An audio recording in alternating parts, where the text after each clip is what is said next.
সেরা বাঙালি সম্মানে ভূষিত কালিয়াচকের তানিয়া রহমত ৪৯তম কালিয়াচক আন্তর্জাতিক বইমেলা ২০২৬ উপলক্ষে ২১ জানুয়ারি সল্টলেকের ইস্টার্ন জেনারেল কালচারাল সেন্টারে অনুষ্ঠিত বিশ্ব বাংলা সাহিত্য সম্মেলনে সেরা বাঙালি সম্মানে ভূষিত হলেন কালিয়াচকের তানিয়া রহমত।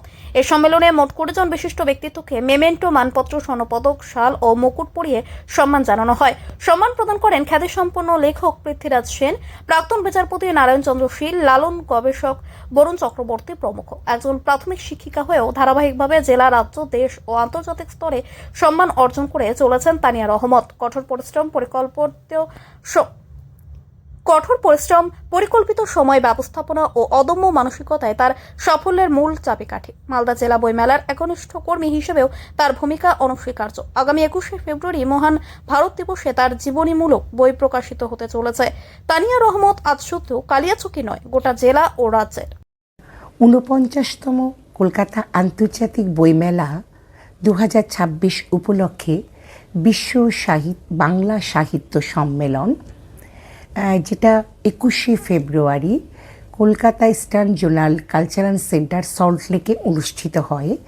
আমাদের আগে আমন্ত্রণপত্র ওনারা দিয়েছিলেন সেই দিনটিতে উপস্থিত হওয়ার জন্য।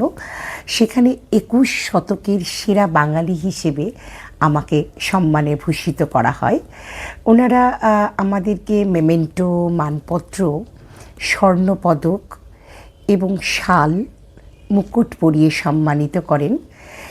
সেখানে ২০ জন ব্যক্তিত্ব যারা তাদের অসাধারণ লেখনী এবং শিক্ষাকে এগিয়ে নিয়ে যাওয়ার ক্ষেত্রে তাদের কর্মকে সামাজিক যারা ভালো কাজ করেছেন সেই নিরিখে বিচার করে ২১ শতকের সেরা বাঙালি হিসেবে সম্মানিত করেছেন।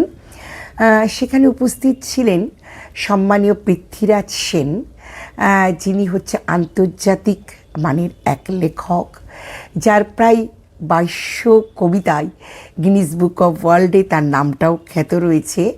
সেখানে উপস্থিত ছিলেন কলকাতা হাইকোর্টের প্রাক্তন বিচারপতি শ্রী সম্মানীয় নারায়ণ চন্দ্র শীল মহাশয়। উপস্থিত ছিলেন শ্রী বরুণ চক্রবর্তী, যিনি লালন গবেষক।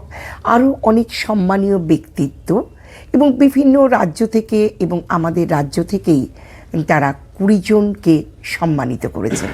তার মধ্যে আমি একজন সম্মানিত হতে পেরে আমার কাছে অত্যন্ত গর্বের ব্যাপার।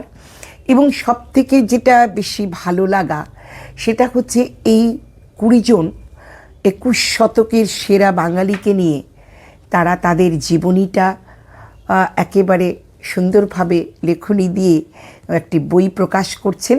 আন্তর্জাতিক মাতৃভাষা দিবস ২১শে ফেব্রুয়ারি, এটা মনে হয়েছে বোধহয় আরেকটু বড় প্রাপ্তি।